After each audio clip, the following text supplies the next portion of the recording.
พ่อสุทธิสงึมรำจากจังหวัดบุรีรัมย์เป็นต้น วันนี้มีเป็นต้นเยอะหลายรูปแล้วก็ขออำนวยพรแด่ท่านผู้ฟังท่านผู้ชมสาธุชนพุทธบริษัททั้งหลายมีคุณโยมท็อปคันทพรหมเป็นต้นนี่มีเป็นต้น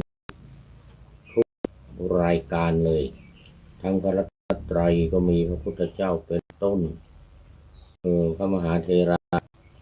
นุเถระก็มีพระธรรมเสนาบดีพระครูธรรมพรสุริยันแล้วก็พระเดชพระคุณหลวงพ่อสุทธิสงึมรำเป็นต้นวันนี้รวยต้น แล้วก็ทางญาติโยมก็มีคุณโยมท็อปนี่คันทพรหมเป็นต้นอีกโอ้โหวันนี้เป็นต้นทั้ง3รายการเลยต้นทั้ง3รายการตอนนี้บันทึกเสียงมาใกล้ของรายการที่จะออกอากาศวันวัดฝายหินวันนี้วันเสาร์วันนี้วันเสาร์ก็ที่วัดฝายหินบ่าย2 โมงถึง3 โมงแต่ที่วัดพระธาตุดอยสุเทพนี่ก็มี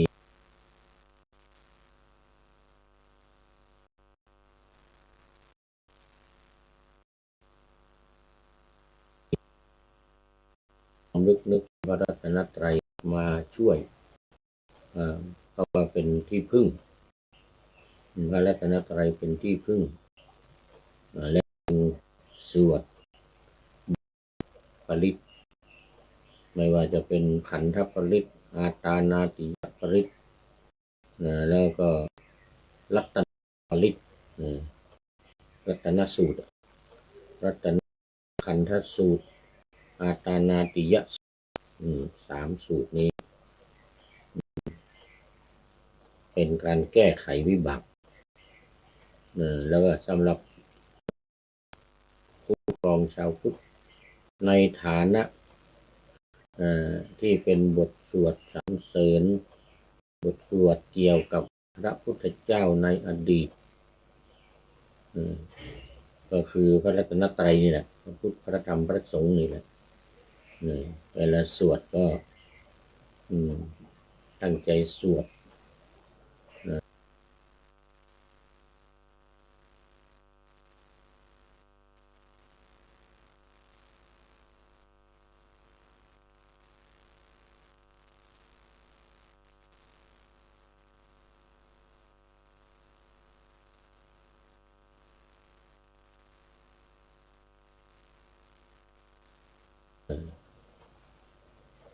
แล้วก็บทสวดนี้ด้วยอำนาจพระรัตนตรัยพระพุทธพระธรรมพระสงฆ์ก็จะสามารถแก้ไขวิบากกรรมของชาวพุทธโดยเฉพาะมันก็ไม่เน้นมากในเรื่องของการแก้ไขวิบากแต่ว่าเน้นในเรื่องของการคุ้มครองให้อยู่รอดปลอดภัยอำนาจแห่งวิบากกรรมเนี่ยมันมีความลึกลับซับซ้อนมากวิบากกรรมแต่ละอย่างไม่สามารถเจาะจงลงไปได้เลยว่าเกิดจากกรรมชนิดใดกรรมชนิดใดที่ให้ผลเนื่องเพราะผลของวิบากกรรมแต่ละชนิดมาจากหลายสาเหตุรวมกันจึงจะเกิดเป็นแรงแห่งวิบากที่นำผลมาให้วิบากนี่ก็คือผลของกรรมที่ทำไว้แล้วในอดีตวิบากกรรมนั้นมีทั้งดีและไม่ดีส่วนดีเรียกว่ากุศลวิบากส่วนไม่ดีเรียกว่าอกุศลวิบาก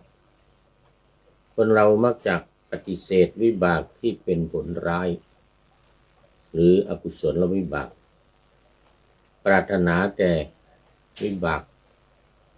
ที่ดีผลที่ดีๆโดยไม่คิดว่าไอ้ผลดีผลทั้งดีทั้งไม่ดีเนี่ยมันย่อมจะมาตามสนองอยู่เสมอผลดีก็ตามสนองแล้วก็เกิดเป็นความดีผลไม่ดีผลชั่วก็มาตามสนองก็เป็นความชั่วเป็นความไม่ดี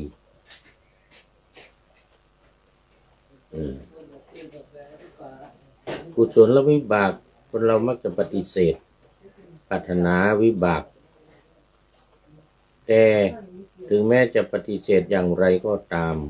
ก็ไม่มีใครหนีวิบากกรรมที่เป็นอกุศลพ้นไปได้เลยและวิบากกรรมที่เป็นกุศลก็ไม่มีใครหนีได้แล้วก็ไม่มีใครอยากหนีด้วยอยากจะได้เพราะมันส่งผลดีให้ในเรื่องมันเนี่ยในทางพระพุทธศาสนาได้กล่าวสอนมาโดยตลอดว่าทุกคนมีกรรมเป็นของตนมีกรรมเป็นผู้ให้ผลมีกรรมเป็นแดนเกิดมีกรรมเป็นเผ่าพันธุ์มีกรรมเป็นที่พึ่งอาศัยใครทำกรรมใดไว้เป็นบุญหรือบาปจะต้องเป็นผู้รับผลกรรมนั้นๆสืบไปอย่างแน่นอนอย่างหลีกเลี่ยงไม่ได้แม้กรรมบางอย่างจะเป็นอโหสิกรรมได้ก็ตามแต่ก็เป็นอโหสิกรรมวิบากในผลที่จะได้รับเป็นอโหสิกรรมวิบากของมันวิธีที่จะทำให้กรรมวิบากที่เป็นบาปกรรมเนี่ยมันบรรเทาเบาบางลงได้ก็ต้องอาศัยอำนาจพระปริตซึ่งแปลว่าเครื่องรักษาเครื่องคุ้มครองเครื่องต้านทานเป็นวิธีที่พระพุทธเจ้าทรงอนุญาตให้ใช้พระปริตจะมีผลก็ต่อเมื่อบุคคลมีศรัทธาอย่างมั่นคงและตั้งจิตเมตตาในการประกาศพระปริตที่ใช้ประกาศคือรัตนปริตอาตานาติยปริตและขันธปริตทั้งสามบทนี้มีความหมายเพื่อเป็นอาชญาหรืออำนาจแห่งพระปริตแตกต่างกันแต่ที่สำคัญคือต้องมีจิตเมตตาด้วยอานิสงส์ของเมตตาทั้ง11ประการนั่นก็จะมาคุ้มครองมาช่วยด้วยมาช่วยคุ้มครองให้ผู้สวดพระปริตเนี่ยได้ผลดียิ่งขึ้นแล้วก็อีกอย่างหนึ่งพระรัตนตรัยคือพระพุทธพระธรรมพระสงฆ์ก็เป็นอีกแรงหนึ่งแล้วก็เป็นแรงที่สำคัญที่จะมีอำนาจขจัดปัดเป่าความทุกข์ยากลำบากอันเกิดจากผลกรรมนั้นทั้งนี้และทั้งนั้นก็ขึ้นอยู่กับกรรมหนักกรรมเบาอีกนะถ้ากรรมหนักอย่างอนันตริยกรรมอย่างนี้ก็ไม่มีทางนะใครก็ช่วยไม่ได้เหมือนพระเทวทัตพระพุทธเจ้าไม่ต้ององค์เดียวเป็นพันองค์ก็ช่วยไม่ได้ได้นำเตกิจโฉไปเลยผู้ที่พระพุทธเจ้าก็ช่วยไม่ได้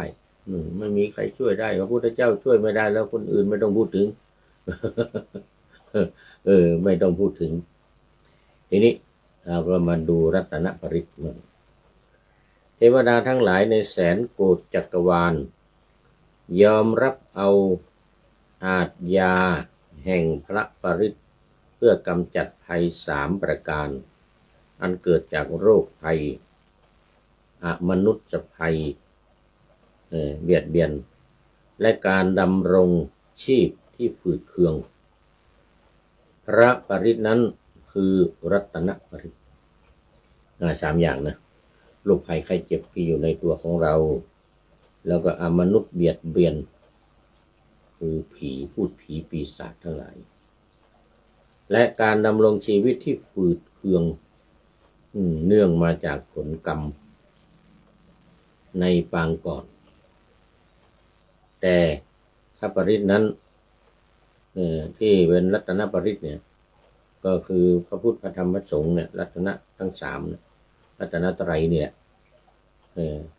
รัตนตรัยทั้ง3นี้ซึ่งเราถือกันว่าเป็นพระคุณนั้นยิ่งใหญ่ที่จะสามารถในการขจัดปัดเป่าแต่ก็ด้วยความศรัทธาจริงๆศรัทธาที่แน่วแน่ไม่หวั่นไหวนะไม่ใช่ว่าคนไม่มีศรัทธาเลยในพระรัตนตรัยแล้วก็จะหวังพระรัตนตรัยให้ช่วยอย่างนี้ไม่ได้นะไม่ได้ทีนี้มาดูมูลเหตุของรัตนปริตรกันหน่อยพระพุทธเจ้าได้ตรัสไว้ณกรุงเวสาลีที่เกิดอุปัฏฐวะทั้งหลายสิ่งเบียดเบียนความชั่วร้ายคือทุพพิฆภัยความอดอยากมนุษย์ภัยผีปีศาจก่อกวนและเกิดอหิวาตกโรคเบียดเบียนเกิดฝนแล้งข้าวกล้าตายทั้งแผ่นดินมีคนตายทุกวันเพราะอดอยากเมื่อมีคนตายมากขึ้นเรื่อยๆผีปีศาจได้กลิ่นศพมนุษย์ก็พากันเข้าเมืองเบียดเบียนมนุษย์ผีปีศาจจะก่อกวนมนุษย์ได้ก็ตอนที่มนุษย์อ่อนแอจากนั้นก็มีมนุษย์ตายมากขึ้นเรื่อยๆพระเจ้าฤชวีผู้เป็นกษัตริย์เมืองเวสาลีจึงได้ส่งคนไปนิมนต์พระพุทธเจ้าพระองค์ทรงรับนิมนต์แล้วก็พิจารณาว่าเมื่อพระองค์ตรัสรัตนสูตรในกรุงเวสาลีการอารักขาการคุ้มครองรักษาจะแผ่ไปตลอดแสนโกฏจักรวาลไม่ใช่ธรรมดารัตนสูตรนี่เนี่ยพระพุทธเจ้าก็รับนิมนต์ในเรื่องนี้เป็นที่รู้มานานเรื่องเมืองไวสาลีเนี่ยที่เกิดทุพพิฆภัยเกิดมนุษย์ภัยเกิดอหิวาตกโรคเบียดเบียนฝนแรงข้าวกล้าตายเนี่ยนะแล้วก็มีคนตายเนี่ยนะแล้วก็มีคนตายนั้นกลายเป็นผีด้วยแล้วก็มีผีที่อยู่ข้างนอกเข้ามาสมทบอีกคนตายมากเท่าไหร่ผีก็มีมากเท่านั้นก็คือวิญญาณสัมภเวสีของคนที่ตายเนี่ยสมทบผีปีศาจที่มาจากข้างนอกที่ว่าได้กลิ่นศพกลิ่นศพของมนุษย์เนี่ยนะเข้ามาเนี่ยนะรวมทั้งผีจิตวิญญาณของ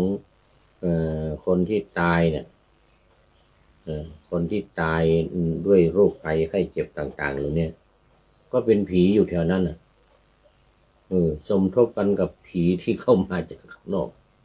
มหาศาลเลยทีนี้เป็นดับเบิลผีเลยใครตายปุ๊บก็กลายเป็นผีแล้วไงนี่เรื่องของเรื่องมันนะดังนั้นเนี่ยเรื่องของกรุงเวสาลีเนี่ยที่นิมนต์พระพุทธเจ้าเนี่ยจากกรุงราชคฤห์นะสมัยนั้นพระพุทธเจ้าประทับอยู่ที่กรุงราชคฤห์มันเป็นก่อนฤดูฝนพอดีก็ประมาณเดือน4เดือน5อันนี้พอมาฤดูฝนเดือน7เดือน8นี่ เดือนเจ็ดเดือนแปดนี่ก็คงลูกฝนขนาดหนัก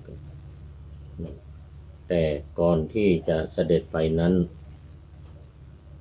ก็มันพระเจ้าพิมพิสารและเจ้าฤทธิ์ชวีเนี่ยที่เตรียมในการเดินทางของพระพุทธเจ้าเนี่ยในกรุงราชคฤห์นี่ก็พระเจ้าพิมพิสารตอนนั้นนะเจ้าพิมพิสารยังไม่สวรรคตเมื่อคน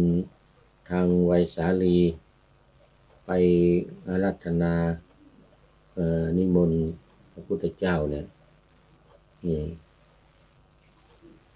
พระเจ้าเปรตที่โกศลก็ทรงทราบทีนี้ก็เตรียมถนนหนทางเตรียมการเดินทางเนี่ยจากกรุงราชคฤห์ไปเมืองปัตตนะหรือสมัยก่อนเรียกว่าปาตาลีบุตรเนี่ยเมืองปาตาลีบุตรเนี่ย50 กิโลแล้วก็จากเมืองปาตาลีบุตรเนี่ยไปไวสาลีในไปใจกลางเมืองนะความจริงชายแดนก็ติดอยู่คนละฝั่งกับแม่น้ำคงคาเนี่ยแหละทีนี้จากแม่น้ำคงคาจากเมืองปัตตนะเข้าไปอีก60 กิโล60 กิโลก็มันครึ่งต่อครึ่งกันเลยระยะทางที่จะเดินทางเนี่ยระยะทางที่จะเดินเนี่ยนั่นมันต้องเตรียมการเดินทางนี่นะเตรียมอะไรบ้างขุดถนนทำทางที่จะเดินไปเนี่ยถมทางที่มันราบมันลุ่มก็ให้มันสูงขึ้นมาที่มันดอนมันสูงก็ขุดลงเนี่ยพระเจ้าพิมพิสารก็รับภาระอยู่50 กิโลเมตร50-60เหมือนกันนะจากกรุงราชคฤห์ถึงเมืองปาตาลีบุตรนะที่จะข้ามฝั่งไปทิศตะวันออกข้ามฝั่งไปเมืองไวสาลีอยู่ที่ตะวันออกเลยนะจากราชคฤห์ไปเนี่ยฝั่งไวสาลีก็ต้องเตรียม60 กิโลเมตรจากฝั่งแม่น้ำคงคาไปถึงใจกลางเมืองไวสาลีเนี่ยนะ60 กิโลเมตรทางโน้นก็ต้องเตรียมถนนหนทางที่จะไปเนี่ยทางโน้นก็ยิ่งลำบากมีพูดผีปีศาจมีข้าวยากหมากแพงใช่ไหมแล้วก็มนุษย์ก็เยอะพอดีใช้เวลาเดินทางจากเมืองเดือนราชคฤห์ไปเนี่ยเป็นเวลาเกือบ2 เดือนใช้เวลาเกือบ2 เดือน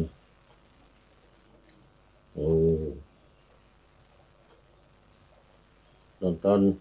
คือตอนรับนิมนต์แล้วตอนรับนิมนต์แล้วเนี่ยก่อนที่จะเดินทางนี่ก็เตรียมเรื่องถนนหนทางอะไรนี่เตรียมเรื่องถนนหนทางเนี่ยเป็นเกือบเดือนแล้วเสร็จแล้วพอเสด็จออกเดินทางไปอีกระยะทาง120 กิโลเมตรเนี่ยนะไม่ใช่ธรรมดาระหว่างทางต้องบิณฑบาตมีพระพุทธเจ้ารูปเดียวที่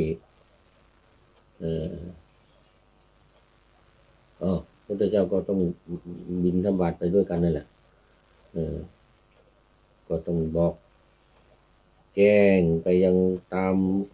สองข้างทางที่จะเดินทางเนี่ยสองข้างทางที่จะเดินไปเนี่ยคนต้องทำบุญตักบาตรทุกวันตอนเช้าอันนั้นก็จะไปเร็วก็ไม่ได้พอไปถึงเนี่ยทีนี้ยังไม่ถึงเวสาลีถึงแค่เมืองปาตลิบุตรปัตตนะปัจจุบันนี่นะฝนก็ตกขนาดหนักเลยเพราะมันเข้าหน้าฝนเลยนี่เขาจะเดือน7เดือน8เขาจะเดือน7เดือน8ทางภาคเหนือเรานี่ก็เดือน10นะเดือน10ของภาคเหนือนี่นะเข้าหน้าฝนเทลงมาขนาดนักเดินทางไปถึงที่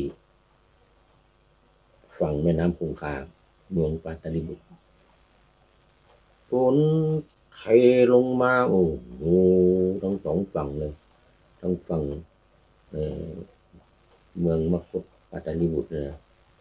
ฝั่งเมืองมคธตอนนั้นยังไม่เป็นเมืองหลวงอยู่ที่ราชคฤห์ปัจจุบันนี้ปาตลิบุตรเป็นเมืองหลวงของรัฐพิหารแทนราชคฤห์นะคนหนาแน่นปัจจุบันเนี่ยมาถึงฝนตกไม่ลืมหูลืมตาเลยน้ำหลากไหลพัดพาเอาซากศพในเมืองเวสาลีลงแม่น้ำคงคาหมด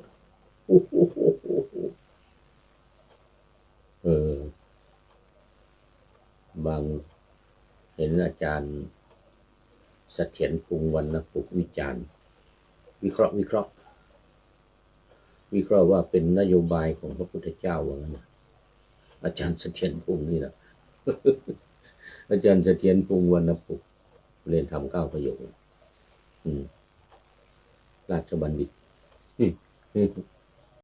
ว่าพระพุทธเจ้ามีนโยบายให้ฝนตกเพื่อที่จะสะเอาซากศพในเมืองไวสาลีลงแม่น้ำคงคาว่าไปความจริงมันไม่ใช่อย่างนั้นนะความจริงมันก็สาเหตุมันจริงๆมันก็คือเรื่องถนนหนทางเรื่องการเดินทางนั่นแหละต้องเตรียมในเสบียงอาหารต่างๆเสบียงอาหารต่างๆที่จะฉันเนี่ยทั้งสองฝ่ายต้องเตรียมโดยฝั่งใครฝั่งมันฝั่งทางมคธแคว้นมคธไอ้หนูฝั่งโน้นมันคนละแคว้นกันเนี่ย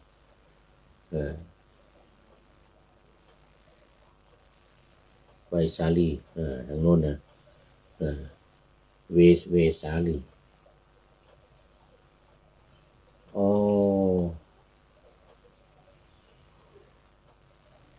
อยู่ในมคธรัฐเหมือนกันถูกต้องอยู่ในมคธรัฐเหมือนกันอยู่ในการปกครองของพระเจ้าของพระเจ้าพิมพิสารเหมือนกันแต่เมืองไวสาลีเป็นเมืองเล็กก็มีเจ้าเมืองอยู่เจ้าฤทธิ์ชวีครองเมืองไวสาลีอยู่เป็นเมืองเล็กไม่ใช่เมืองใหญ่แต่ว่าโน่นราชคฤห์เป็นเมืองใหญ่ตอนนี้ก็พอถึงจะข้ามฝั่งเท่านั้นแหละฝนตกลงมามันเทน้ำเทท่าสะเอาซากศพที่เน่าที่เหม็นเฟ้เต็มเมืองนี่นะไหลลงแม่น้ำคงคาหมดเลยตอนพูดถึงเสด็จไปถึงที่แม่น้ำคงคานะเสด็จไปถึงที่เมืองปาตาลิบุตรนะสมัยนั้นนะปัตตนะปัจจุบันเนี่ยโอ้ข้ามไปสบายเลยทีนี้ข้ามไปฝั่งโน้นก็ฝั่งโน้นมารับเจ้าฤทธิ์ชวีก็มารับจากแม่น้ำคงคา60 กิโลเมตรในปัจจุบันนี่นะมี60 กิโลเมตรกว่าจะไปถึงศพทั้งหลายน้ำสะลงแม่น้ำค งคาหมดแล้วเหลือแต่ผีน้ำไม่สะไปโอ้โหผีนี่น้ำก็ไม่สะไปได้นะมันก็อยู่เหมือนเดิมอ่ะผีอยู่เต็มในพระนครเต็มในเมืองผีปีศาจทั้งหลายนี่นะยังอยู่เต็มพระพุทธองค์ก็ทรงทราบแล้วว่าถ้าไปสวดรัตนสูตรเนี่ยโอ้ผีทั้งหลายก็จะวิ่งหนีกันหัวล่างข้างแตกเทวดาหมื่นจักรวาลมันจะหมื่นจักรวาลอยู่ละแสนโกฏนะแสนโกฏก็คือหมื่นโกฏเนี่ยจักรวาลเนี่ยนะจะมาฟังบทสวดรัตนสูตรนี่นะบทสวดรัตนสูตรว่างั้นนะในขณะที่พระผู้มีพระภาคเจ้าประทับยืนใกล้ประตูพระนครทรงเรียกพระอานนท์ที่มาส่งพระองค์ว่าดูก่อนอานนท์เธอจงจดจำรัตนสูตรนี้คือเครื่องปรีกรรมเหมือนกันนะคือการให้ส่วนบุญไอ้รัตนสูตรเนี่ยเที่ยวเดินไประหว่างกำแพง3 ชั้นแห่งกรุงเวสาลีกับเราเจ้าฤกษวีราชกุมารแล้วกระทำพระปริตเถิดพระอานนท์ก็จำท่องรัตนสูตรยานีทัพปูตานิสัมมาคตานิปุมมานิวายานิวะอันตริเขระเปวะปูตาเป็นต้นเนี่ยนะยาววัดพระธาตุดอยสุเทพเรานี่สวดทุกวันสวดทุกวันยกเว้นวันพระใหญ่วันพระใหญ่นั้นไม่สวดรัตนสูตรนี่ไม่สวดแต่เพราะว่าจะต้องสวดธรรมจักรกับพระรัตนสูตร14 ค่ำ15 ค่ำนะแรม14 ค่ำแล้วขึ้น15 ค่ำนี่หรือบางทีเดือนแรม15 ค่ำก็มีก็สวดธรรมจักรอย่างเดียวรัตนสูตรนี่ไม่สวดวันอื่นๆนอกจากวันพระใหญ่วันพระน้อยก็ตามก็จะสวดรัตนสูตรนี่ยังกินจิวิตังอิทธวาหุลังวาสเกสุวายังรัตนังปณิตังนี่นะอีกสะอื้นนี่แหละคงว่าจะมีใครมาพูดถึงนี่แล้วนี่เล่าขวัญนี่แล้วนี่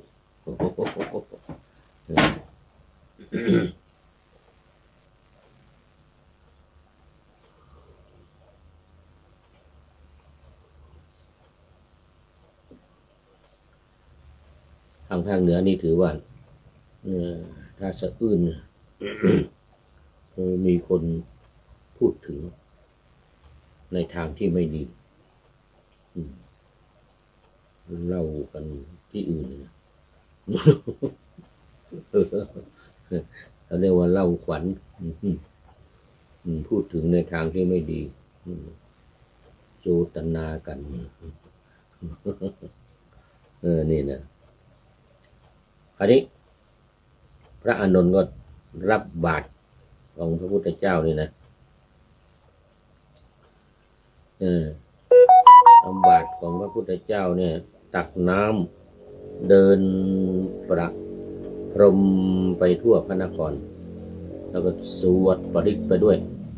ยานีทัพปูตานิสัมมาคตานิปุมมานิโดยเฉพาะ3 บทสุดท้าย3 บทสุดท้ายนะ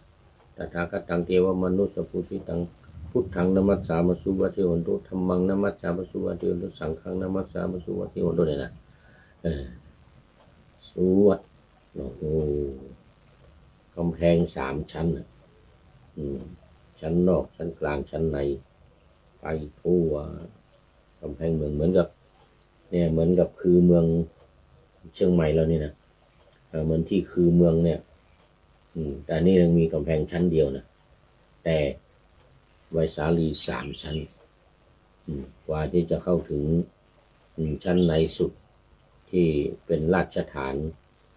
ที่พระมหากษัตริย์อยู่นะโอ้ชั้นที่3มันอยู่ข้างในคนน่ะมีกำแพงอ่ะ3 ชั้นแต่ว่ากำแพงนั่นก็จะมีประตูเป็นที่รอบเมืองปรากฏว่าพอสวดพระปริตรสุตตะเนี่ยเดี๋ยวไม่ใช่สุตตะรัตนสูตรเนี่ยนะสวดไปพรมน้ำมนต์ไปเนี่ยนะก็โอ้โหผีปีศาจพวกมนุษย์ทั้งหลายกลัวน้ำพระปริตรของพระอานนท์เนี่ยมันจะพุ่งขึ้นข้างบนนะจะพรมไปอย่างนี้นะเอายาคาจุ่มนี่นะแล้วก็พรมไปอย่างนี้นะมันจะเป็นเขาเรียกว่ามันพุ่งขึ้นข้างบนนะแล้วก็ตกลงมานะจะถูกใส่หมู่ผีทั้งหลายนะแต่คนดีคนธรรมดาเนี่ยนะน้ำมนต์เนี่ยตกลงมาแล้วทำให้โรคภัยไข้เจ็บหายน้ำมนต์ของพระอานนท์นี่นะพระอานนท์สวดนะพระพุทธเจ้าไม่ได้สวดนะแต่พระพุทธเจ้าสอนให้พระอานนท์ท่องแล้วไปสวดพระอานนท์ก็ท่องเลยยานีทัอุตานิสมาคตานิภูมานี่นะจนบทสุดท้ายท่องไปแล้วก็พรมน้ำมนต์ไปผีวิ่งหนีกันโดนน้ำมนต์เนี่ยมีอย่างนี้พอผีโดนเนี่ยพวกผีพวกปีศาจพวกมนุษย์ทั้งหลายโดนนี่นะโอ้โหดิ้นกันเลยแล้วก็เจ็บปวดวิ่งหนีกันหัวล่างข้างแตกหมดแล้วประตูออกไม่ทันพังกำแพงหมู่ผีนี่นะออกประตูไม่ทันเพราะว่ามันเยอะเลยผีมันเยอะเลยออกประตูไม่ทันก็พากันดันกำแพงล้มลงกันออกกระจุยกระจายไปเพราะว่าน้ำมนต์น้ำพุทธมนต์ของพระอานนท์เนี่ยที่พระอานนท์สวดเนี่ยโอ้โหมันร้อนมันแรงแต่มันเย็นสำหรับคนดีนะแต่ผู้ผีปีศาจนี่มันร้อนนะใช่แล้วก็กลัววิ่งหนีกันนะใช่แล้วก็คนธรรมดาเนี่ยก็หายจากโรคภัยนะใครเป็นปวดท้องอหิวาตกโรคเลยนะท้องร่วงท้องเสียอะไรเนี่ยนะหายหมดพูดถึงปวดท้องเมื่อคืนนี้ก็มีโยคีผู้ปฏิบัติที่ศูนย์พุทธแล้วนี่นะเป็นคนเห็นว่าเป็นโคลัมเบียปฏิบัติอยู่นี้แล้วก็ไม่เคยอดอาหารเนี่ยมานี่เขาให้ถือศีล 8ตอนเย็นไม่ได้กินข้าวก็เลยปวดท้องขึ้นมานี่ขึ้นมาที่หน้าห้องเนี่ยขึ้นมาเรียกตอนนั้นเมื่อคืนที่แล้วนี่กำลังจัดรายการอยู่ก็ยังไม่รู้พอจัดรายการเสร็จเรียบร้อยมหาพญาใจธาตุทวีนะลุงทวีลุงมหาทวีที่ดูแลพระธาตุนู่นนะเรียกพญาใจธาตุตั้งชื่อให้ พญาใจธาตุเนี่ยก็ตะโกนมาว่ากำลังมารอนี่เหมือนกันนะก็เลยออกไปดูโอ้เป็นว่าปวดท้องก็ถามดูว่าปวดข้างล่างหรือข้างบนคือตามหลักของหมอนี่จะบอกว่าถ้ามันใต้สะดือลงไปเนี่ยมันจะเป็นไส้ติ่งจะแตกถ้าบนสะดือขึ้นมาข้างบนเนี่ยยัดขึ้นมาหน้าอกนี่นะอันนี้กระเพาะลำไส้ขาดอาหารแล้วน้ำย่อยคือน้ำดีเราเนี่ยนะน้ำดีออกมา ไปย่อยอาหารไม่มีอาหารมันก็ไปย่อยกระเพาะนี่ย่อยกระเพาะก็ทำให้เจ็บกระเพาะปวดกระเพาะแล้วก็มีแก๊สขึ้นมายัดหน้าอกนี่นะเป็นลักษณะของเป็นขาดอาหารเนี่ยนี่ไม่เคยถือศีล8ไงพอมานี่เขาปฏิบัติเนี่ยที่ศูนย์พุทธแล้วเนี่ยวัดพระธาตุดอยสุเทพแล้วเนี่ยให้รับศีล8ตอนเย็นไม่ได้กินข้าวมีแต่น้ำปานะเล็กๆน้อยๆก็เลยปวดท้องเมื่อคืนถามดูว่าคุณปวดใต้กระดือหรือว่าข้างบนนี้ข้างบนหรือข้างล่างนี้บอกว่าข้างบนเหมือนกันนะโอ้ข้างบนอย่างนี้เดี๋ยวไม่มีปัญหาแล้วหายา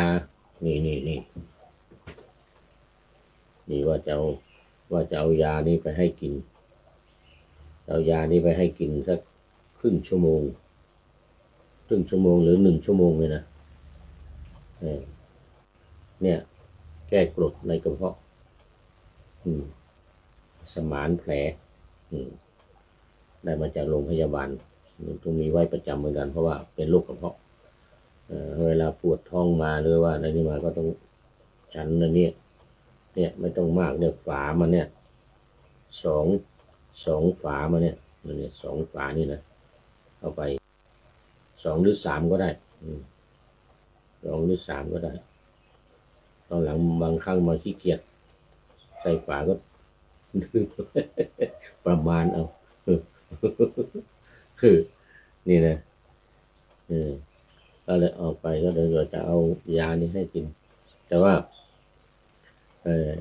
มันมีหลายตำราเมื่อคืนนี้นะทางผู้รักษาคนไข้อาจารย์ณรงค์หลวงพ่อนรงค์ก็เรียกรถให้มารับไปโรงพยาบาล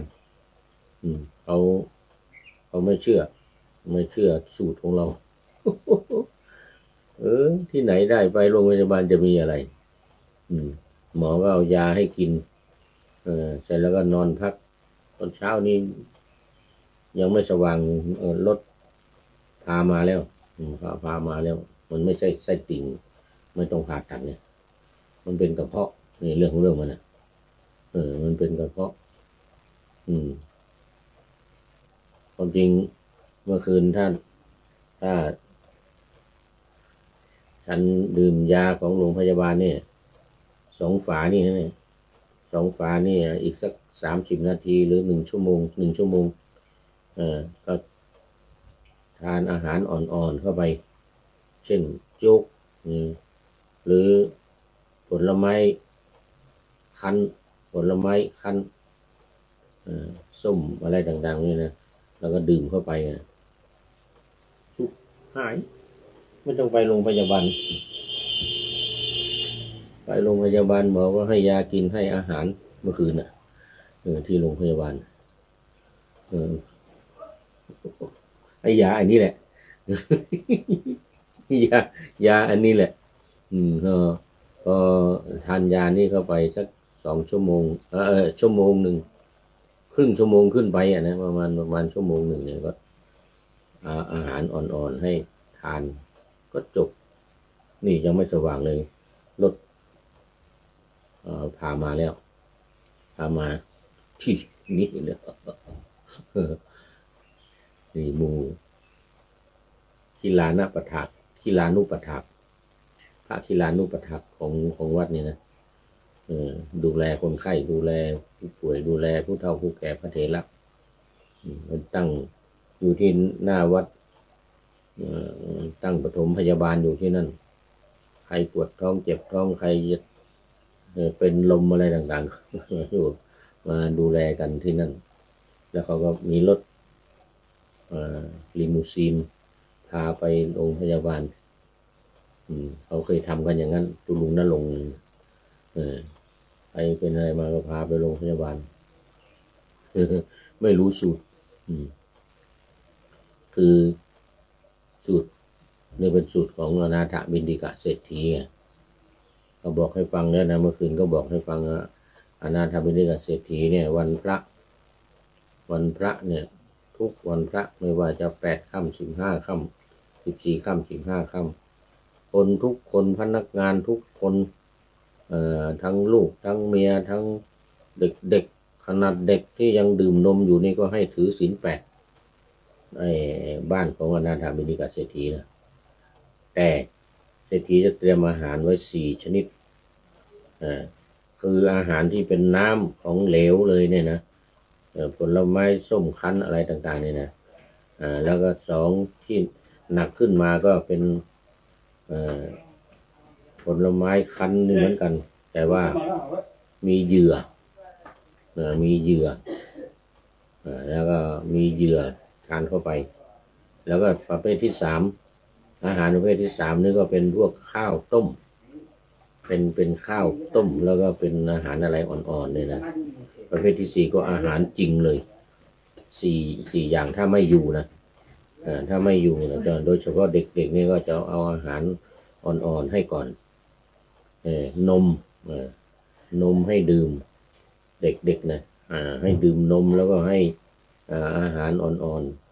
ๆก็อยู่ถ้าคนใหญ่ขึ้นมาเนี่ยถ้าพวกนมนี่ไม่อยู่อาหารอันนี้ไม่อยู่ก็เอาอาหารหนักให้หน่อยข้าวต้มข้าวต้มโจ๊กให้กินนะเสร็จแล้วก็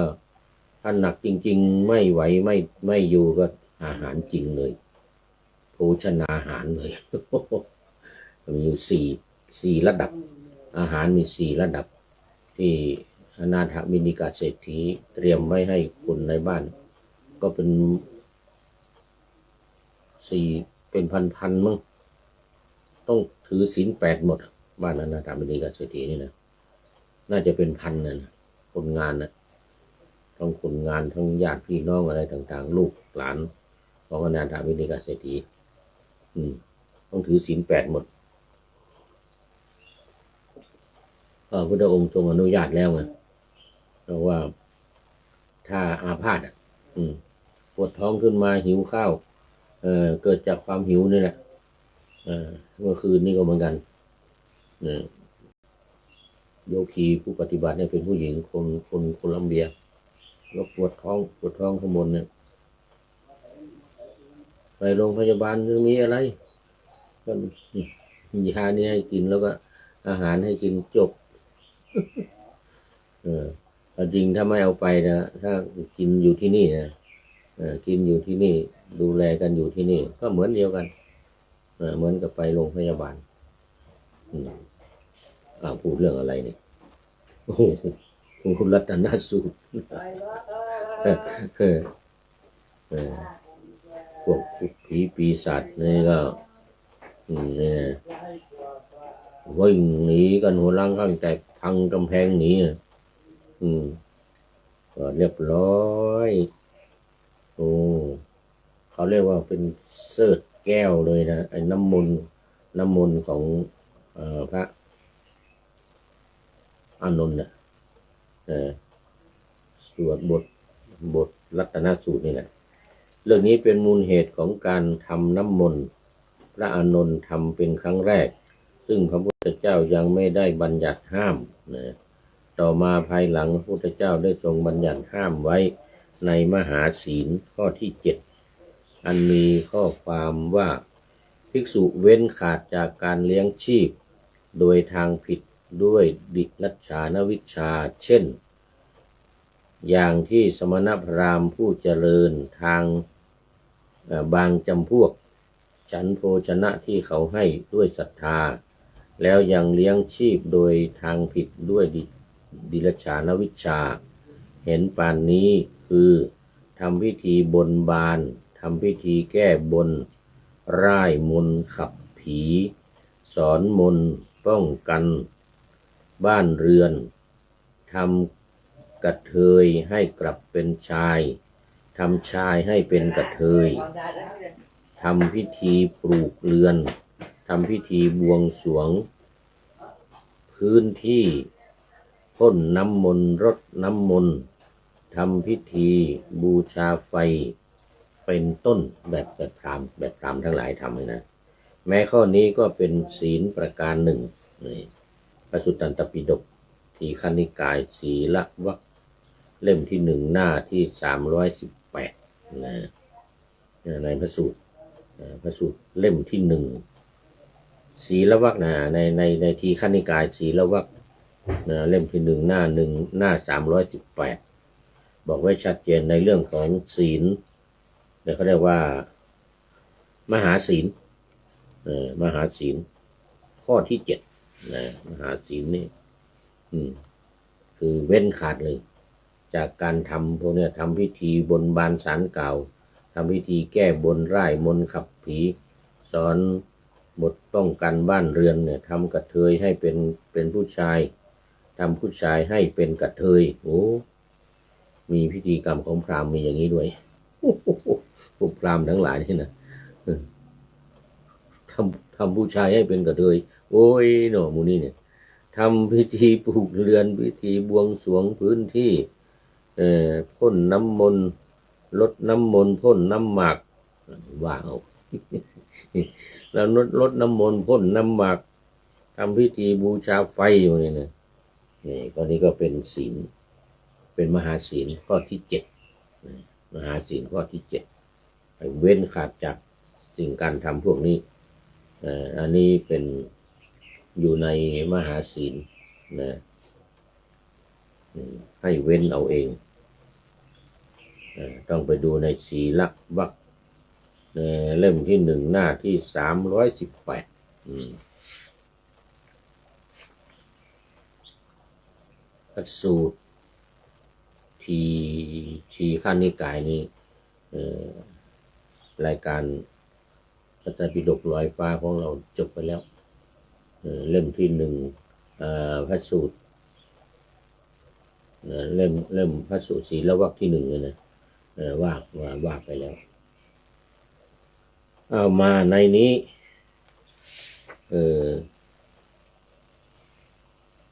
พอพระอานนท์เถระกล่าวว่ายังกินจิเท่านั้นยังกินจิวิตังยังกินจิวิตังเนี่ยนะอิทัมมาหุลังเนี่ยนะเท่านั้นพวกอมนุษย์ที่อาศัยกองขยะและฝาเรือนเป็นต้นก็ยังไม่หนีไปในตอนแรกก็พากันหนีไปทางประตูทั้ง4ประตูทั้งหลายก็ไม่มีช่องว่างอมนุษย์บางพวกเมื่อไม่ได้ช่องว่างที่ช่องประตูเหล่านั้นก็ทำลายกำแพงเมืองหนีไปพอพวกอมนุษย์พากันไปแล้วโรคที่เนื้อตัวของมนุษย์ทั้งหลายก็สงบลงมนุษย์ทั้งหลายก็พากันออกมาบูชาพระเถระด้วยดอกไม้ของหอมเป็นต้นมหาชนเอาของหอมทุกอย่างฉาบทาอาคารที่ประชุมท่ามกลางพระนครทำเพดานให้งดงามด้วยรัตนะประดับด้วยเครื่องประดับทั้งหมดปูพุทธอาฏลงณที่นั้นแล้วนำเสด็จพระผู้มีพระภาคเจ้าเข้าไปในที่นั้นอันนี้ก็เป็นเรื่องของรัตนสูตรวันนี้วันนี้หมดเวลาพอดีทั้ง3ท่านโยมป๊อบคันธพรหมหลวงพ่อสุทธิสงึมรำแล้วก็ FC ตัวจริงพระครูธรรมธรสุริยันวันนี้เป็นโยมป๊อบคันธพรหมก็เป็นสุดท้ายของรายการเข้าสู่เส้นชัยของรายการในวันนี้โมทนาเป็นอย่างยิ่งเอาละเรื่องนี้อันนี้ไว้แค่นี้ก่อนถึงรัตนปริตเดี๋ยววันต่อไปจะเป็นอาตานาติยปริตแล้วก็ขันธปริตมีปริตอยู่3อย่างวันนี้รายการหมดพอดีเข้ามาดู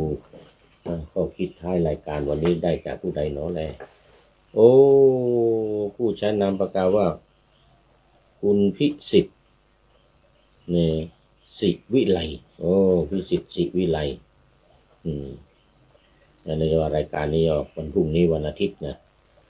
ก็เลย แต่ที่วัดฝายหินออกวันนี้วันเสาร์วัดวัดพระธาตุดอยสุเทพเนี่ยมันออกวันพรุ่งนี้วันอาทิตย์แสงแรงกล้าฟ้าร้อนรุ่มอากาศร้อนดังไฟรุมสุมแผดเผาจะหลบร้อนไปหนใดไม่ทุเลารอตะวันฉันเอาคลายร้อนกายแต่ก่อนไรไม่เคยร้อนจนสุดทนบางครั้งยังมีฝนได้อาศัยยิ่งนานปีโลกยิ่งร้อนดังเตาไฟเป็นโลกันมหันต์ภัยไม่บางเบา